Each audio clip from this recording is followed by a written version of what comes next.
मुरैना में अवैध शराब कांड ने सबको हिलाकर रख दिया है। यहाँ जहरीली शराब पीने से 20 से ज्यादा लोगों की मौत हो चुकी है, जिसे लेकर मुरैना एसपी और कलेक्टर को हटा दिया गया। वहीं मुरैना की घटना के बाद ग्वालियर का आबकारी विभाग भी जाग गया है। इसी कड़ी में विभाग ने जगह जगह छापामार कार्रवाई शुरू कर दी है।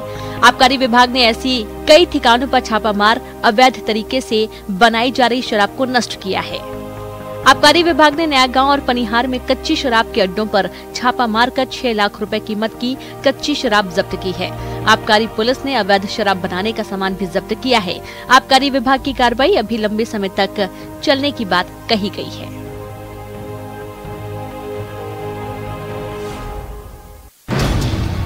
मुरैना में जहरीली शराब से मौत के बाद आबकारी विभाग में हड़कंप मचा हुआ है। यहाँ जहरीली शराब पीने से 20 से ज्यादा लोगों की मौत के बाद लोग डरे हुए हैं, जिसे लेकर मुरैना एसपी और कलेक्टर को हटा दिया गया है।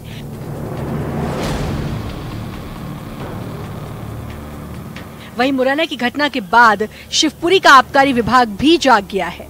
इस कड़ी में विभाग ने जगह जगह पर छापेमार कार्रवाई शुरू कर दी है।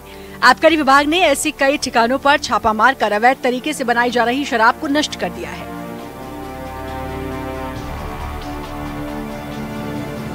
आबकारी विभाग ने पूरी के कटरा मोहल्ले में छापा मारकर 12 से ज्यादा घरों से भारी मात्रा में अवैध शराब जब्त की। शराब को बरामद करने के बाद उसे वहीं पर नष्ट भी कर दिया गया। आपको बता दें, कुछ दिनों से यहां कच्ची शराब बेचने का एक वीडियो भी वायरल हो रहा था। आबकारी पुलिस ने अवैध शराब बनाने का सामान भी जब्त किया है।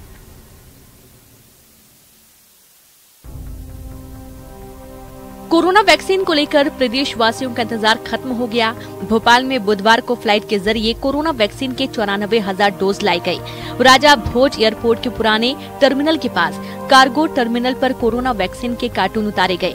स्वास्थ्य विभाग के अधिकारियों और एयरपोर्ट डायरेक्टर की मौजूदगी में वैक्सीन को विशेष वाहन से कमला पार्क स्थित रीजनल ड्रग सेंटर पहुंचाया गया। सुबह 11 बजे फ्लाइट राजा भोज एयरपोर्ट पर लैंड हुई। इसके बाद कोरोना वैक्सीन के कार्टून को डोमेस्टिक कार्गो टर्मिनल तक लाया गया। यहाँ से वैक्सीन ले जाने के लिए विशेष इंसुलेटेड वाहन पहले से ही खड़ा रखा गया था।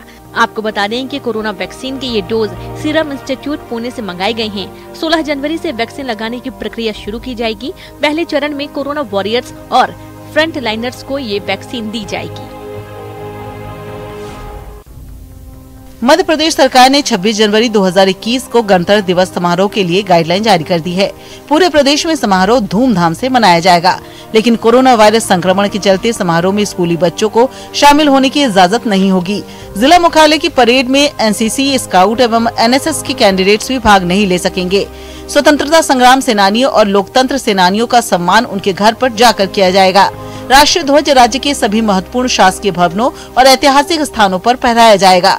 केवल जिला मुख्यालय पर ही परेड होगी। इसके अलावा दूसरे स्थानों पर परेड का आयोजन नहीं होगा। कार्यक्रम में शामिल होने के लिए हैंड सैनिटाइजर और मास्क अनिवार्य होगा। परेड में सोशल डिस्टेंसिंग का ध्यान भी जरूरी होगा। सरकार द्वारा लागू की गई नई फिल्म नीति का सबसे ज्यादा फायदा जबलपुर को मिलने जा रहा है। 2021 की शुरुआत के साथ ही कई वेब सीरीज और बड़ी फिल्मों में शूटिंग के लिए जिला प्रशासन द्वारा अनुमति दे दी गई है। इनमें से 5 की शूटिंग भी शुरू हो गई है। फिल्म और वेब सीरीज की शूटिंग के लिए कई नामी कलाकार जबलपुर पहुंचे हुए हैं। देखिए, हम लोगों ने फरवरी में एक आयोजन किया था संभावनाओं पर जो संवाद। उसका मुख्य उद्देश्य यही था कि जबलपुर में डायरेक्टर प्रोड्यूसर को हम लोग बुलाएं, आमंत्रित करें, आमंत्रित करके उनको एक कार्यक्रम करें। उसमें सबको बताएं अपने कि हमारे जबलपुर में क्या क्या है, नवीन चीज़ क्या है, और आप यहाँ पर आपको क्या जो सुविधाएं मिलेंगी। तो एक मतलब छोटा समारोह हुआ था, तो बहुत अच्छा गया वो। उसी का रिजल्ट है कि आज प्रोड्यूसर डायरेक्टर लगभग एक वेब सीरीज तो बन चुकी है, रिलीज भी हो गई। उसके बाद 3 अभी जो लाइन पर हैं, जो कि जनवरी से स्टार्ट होगा।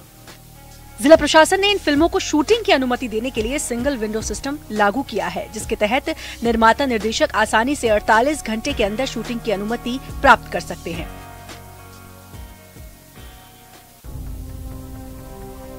रीवा में आय से अधिक संपत्ति के मामले में मंडी इंस्पेक्टर हरिशंकर तिवारी के घर पर लोकायुक्त की टीम ने छापा मारा है। छापामार कार्रवाई चाकघाट के यूपी-एमपी बॉर्डर पर हुई है। कार्रवाई के लिए लोकायुक्त की 30 सदस्यीय टीम घर पहुंची। टीम ने घर पर जरूरी दस्तावेज खंगाले। हरिशंकर तिवारी कृषि उपज मंडी चाकघाट में मंडी इंस्पेक्टर के पद पर तैनात हैं। लोकायुक्त की टीम को सूचना मिली थी कि मंडी इंस्पेक्टर के पास आय से अधिक संपत्ति है, जिसके बाद टीम ने उनके घर पर छापा मारा है। हालांकि छापे में क्या मिला है अभी साफ नहीं पता चला है। फिलहाल मामले की जांच जारी है। उज्जैन में अवैध रेत खनन माफिया के हौसले इतने बुलंद हैं कि वो पुलिस वालों की भी जान लेने पर आमादा है। एक ऐसा ही मामला देखने को मिला शिप्रा नदी में, जब रेत के अवैध खनन पर कार्रवाई करने गए माइनिंग इंस्पेक्टर पर भी खनन माफियाओं ने जानलेवा हमला कर दिया। दरअसल विभाग को रेत के अवैध खनन की शिकायत मिली थी, जिसके बाद एडीएम, माइनिंग इंस्पेक्टर पुलिस बल के साथ मौके पर पहुंचे थे। तभी वहां मौजूद खनन माफिया ने माइनिंग इंस्पेक्टर जयदीप नामदेव पर डंपर चढ़ाने की कोशिश की। गनीमत ये रही कि माइनिंग इंस्पेक्टर ने कूदकर अपनी जान बचाई और मौके से फरार हो गए। पुलिस ने मौके से कई गाड़ियां जब्त की है, वहीं कई आरोपी मौके से फरार हो गए। देश भर के साथ झाबुआ में भी बर्ड फ्लू ने दस्तक दे दी है। झाबुआ के प्रसिद्ध कड़कनाथ मुर्गे में भी बर्ड फ्लू के वायरस की पुष्टि हुई है। गौरतलब है कि इसी फर्म को भारतीय क्रिकेट टीम के पूर्व कप्तान महेंद्र सिंह धोनी ने 2000 चूजे सप्लाई करने के ऑर्डर दिए थे।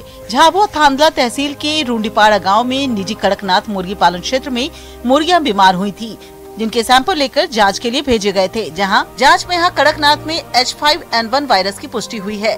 पशुपालन विभाग भोपाल के संचालक ने झाबुआ को पत्र लिखकर उचित कार्रवाई करने के निर्देश दिए हैं।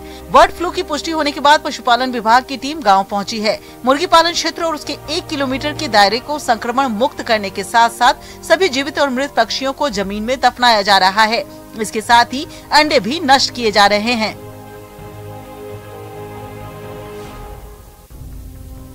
छतरपुर के लवकुश नगर कस्बे में उस वक्त अफरा तफरी मच गई जब सड़क किनारे खड़ी कार में अचानक आग लग गई। देखते ही देखते कार धू-धू कर जलने लगी। बताया जा रहा है कि सिंचाई कॉलोनी के गेट के पास खड़ी मारुति वैन में अचानक अज्ञात कारणों से आग लग गई। कोई कुछ समझ पाता उससे पहले ही मारुति वैन जलकर खाक हो गई। घटना की सूचना मिलने पर तुरंत पुलिस और दमकल की गाड़ी मौके पर पहुंची और आग पर काबू पाने की कोशिश की। काफी देर से कड़ी मशक्कत के बाद किसी तरह आग पर काबू पाया गया, लेकिन तब तक न सिर्फ मारुति वैन बल्कि उसके अंदर रखा सामान भी पूरी तरह जलकर खाक हो चुका था। बता दें कि एक शख्स मारुति वैन में घड़ी, टॉर्च, अन्य सामान गाड़ी में रखकर बेच रहा था और तभी अचानक कार में आग लग गई। राहत की बात यह है कि कोई बड़ा हादसा नहीं हुआ। फिलहाल पुलिस मामले की जांच में जुटी है। आग लगने के कारणों का अभी तक पता नहीं चला है। दतिया में पुलिस ने एक जुए के बड़े फर पर कार्रवाई की है। पुलिस ने मौके से 6 जुआरियों को गिरफ्तार किया है। साथ ही मौके से 14 लाख से ज्यादा कैश बरामद किया है। साथ ही जुआरियों के पास से 7 कार और 4 मोबाइल फोन भी जब्त किया है। पुलिस को सूचना मिली थी कि कुमरिया गांव में जुए की फर जमी है। यहाँ काफी संख्या में लोग भी जमा हैं, जिसके बाद मौके पर पहुंची पुलिस ने कार्रवाई करते हुए 6 जुआरियों को गिरफ्तार किया है। इसके पीछे स्थानीय पुलिस की भी मिलीभगत की बात सामने आ रही है। कार्रवाई के बाद एसीपी ने स्थानीय उनाव थाना प्रभारी को भी निलंबित कर दिया है।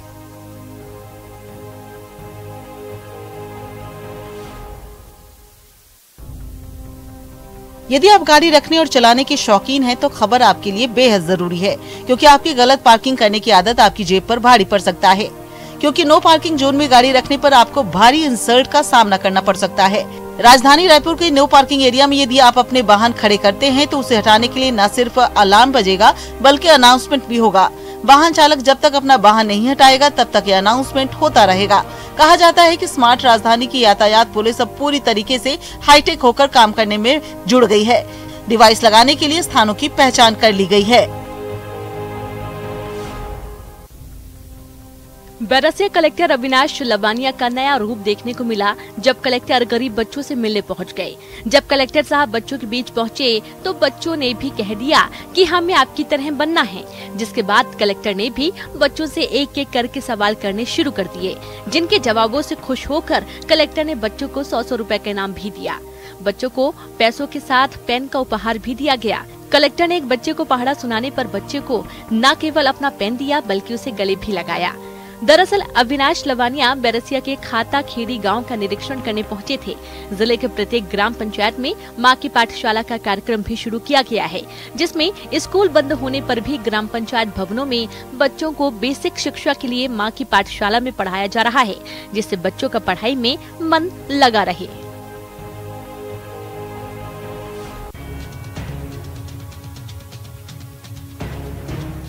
दंतेवाड़ा जिले के ग्रामीण अंचलों की महिलाएं नया कीर्तिमान रच रही हैं। यहाँ की महिलाएं न केवल आत्मनिर्भर बन रही हैं, बल्कि दूसरी महिलाओं को भी जिंदगी बचा रही हैं। सैनिटरी नैपकिन का उत्पादन कर रही ये महिलाएं अपनी आमदनी तो बढ़ा ही रही हैं, साथ ही दूसरी महिलाओं को बीमारी से लड़ने में मदद भी कर रही हैं। ये महिलाएं डेली हजारों सैनिटरी नैपकिन बना रही हैं। यही नहीं, उसकी मार्केटिंग का काम भी कर रही हैं, जिससे इनको अच्छा खासा मुनाफा भी हो रहा है। महिलाओं को स्वच्छ जीवन एवं बेहतर ढंग से साफ सफाई और उन्नत जीवन यापन करने के लिए एक प्रयास है, जिसमें ग्रामीण महिला लोग अपने से सैनिटरी नैपकिन प्रोडक्शन कर रहे हैं और इसकी जो ट्रेनिंग मशीन और ये सब NMDC किरंदुल CSR के द्वारा उपलब्ध किया गया है। ऐसी हम जगह जगह विभिन्न गांव में कर रहे हैं। अभी इनिशियली पहली स्तर में 6 जगह शुरू किए, उसको और भी बढ़ाएंगे। दरअसल जिले में 24 लाख की लागत से 6 नैपकिन हब बनाए गए हैं, जिनमें 100 से ज्यादा औरतों को रोजगार मिल रहा है। ये यूनिट स्वच्छ उमंग के तहत लगाई गई है।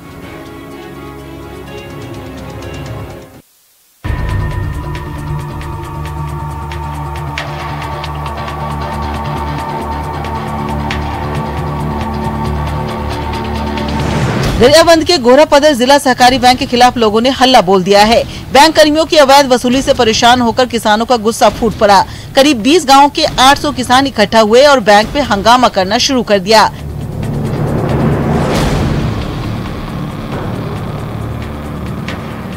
किसान यही नहीं रुके, उन्होंने बैंक कर्मियों को बाहर निकालकर बैंक में ताला जड़ दिया।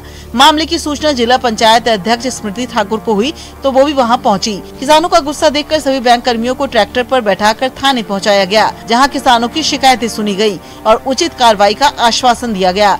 किसानों का आरोप है कि बैंक में पैसा निकालने पहुंचे किसानों से बैंक कर्मी घूस की मांग करते रहे। बैंक में पैसा निकालने पहुंचे किसानों से बैंक कर्मी घूस की मांग करते थे। बिना पैसा दिए उनकी राशि नहीं निकाली जाती थी। ऐसा काफी दिनों से चल रहा था, जिसके खिलाफ ग्रामीणों का गुस्सा फूट पड़ा और किसानों ने बैंक पर चढ़ाई कर दी।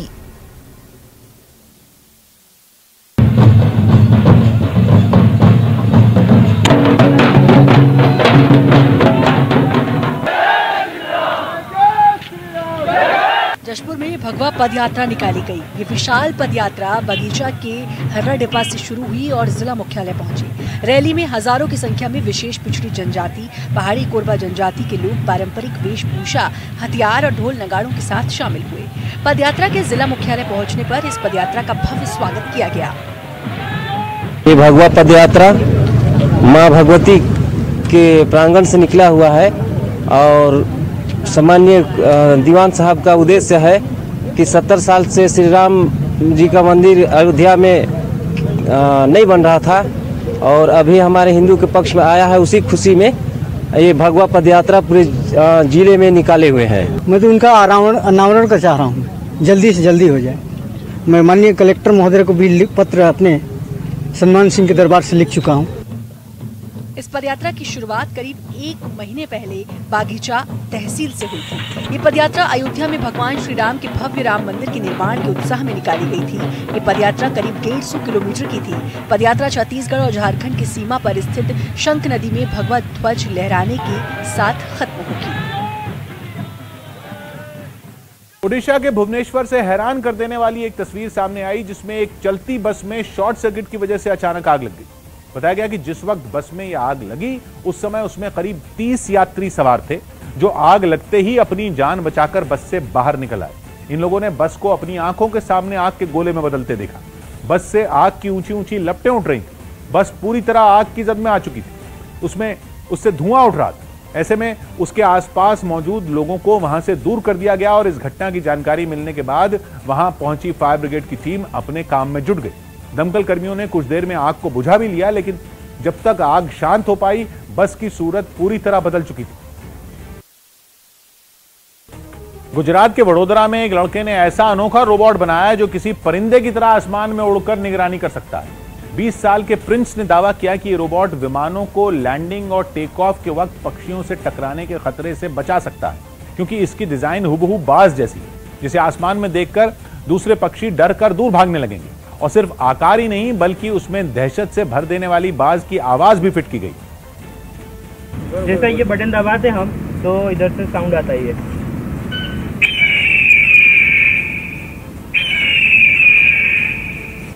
रिमोट से चलने वाला यह बर्ड रोबोट 8 से 10 किलोमीटर तक उड़ सकता है और चंद हजार रुपए में बनकर तैयार भी हो जाता है। इसमें एक पंख भी लगा हुआ है जो उसे हवा में आगे की तरफ धकेलने में मदद करता है। प्रिंस ने यह भी बताया कि विमानों को परिंदों से बचाने के साथ ही इसका इस्तेमाल सरहद पर दुश्मनों की टोह लेने के लिए भी किया जा सकता है।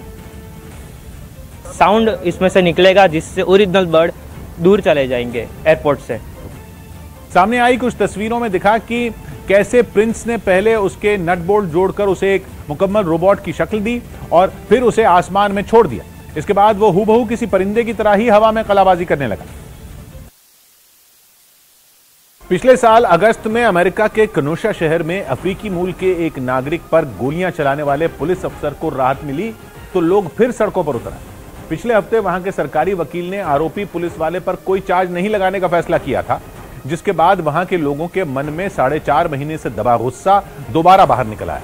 इंसाफ और पुलिस सुधार की मांगें प्रशासन तक पहुंचाने के लिए उन्होंने माइनस में जा चुके तापमान में भी शहर में घूम घूम कर मार्च निकाला।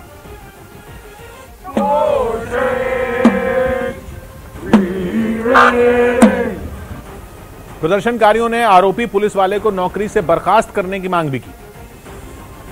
Kenosha is not safe with Rustin Shesky continuing to be on the police department. पिछले साल अगस्त में केनोशा में आरोपी पुलिस वाले ने अफ्रीकी मूल के अमेरिकी नागरिक को एक दो नहीं बल्कि ताबड़तोड़ 7 गोलियां उसकी पीठ में उतार दी। वो शख्स बच तो गया था, लेकिन इस गोलीबारी ने उसे चलने फिरने लायक नहीं छोड़ा। इस घटना पर लोग पहले ही भड़के हुए थे और जब आरोपी पुलिस वाले पर मुकदमा न चलाने के फैसले की भनक लगी तो उन्होंने फिर प्रदर्शन शुरू कर दिया। हालांकि ये प्रदर्शन पिछले प्रदर्शनों के मुकाबले बेहद छोटा और शांतिपूर्ण था, जिसकी उम्मीद प्रशासन को भी नहीं थी।